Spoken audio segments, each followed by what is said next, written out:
ప్రియమైన దేవుడి బిడ్డలారా, మనలో చాలామంది ఆందోళనలో ఉన్నారు, అనుమానపడుతూ ఉన్నారు, భయంగా ఉంది బ్రతుకంతా.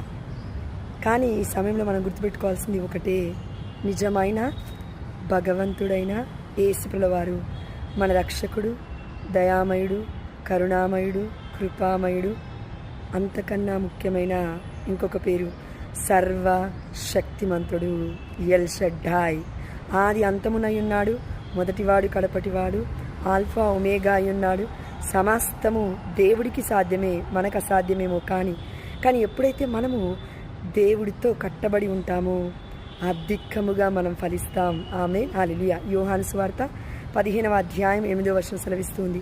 ప్రియమైన దేవుడు బిడ్డలారా, మనం అందరం ఎప్పుడైతే దేవుళ్ళో ఉంటామో తప్పకుండా దేవాదేవుల్లో మనం అధికముగా ఫలిస్తాము. ఆమేన్, హల్లెలూయా.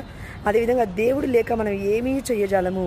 యోహాను సువార్త 15వ అధ్యాయం 5వ వచనం ప్రకారం. కాబట్టి దేవుడికి సమస్తము సాధ్యమే. దేవుడితో ఉండుట మనం ప్రయత్నం చేస్తే ఆ ప్రతి ప్రయత్నంలో దేవాదేవుడు మనకి తోడై ఉంటాడు. ఆమేన్, హల్లెలూయా. God bless you all. Amen.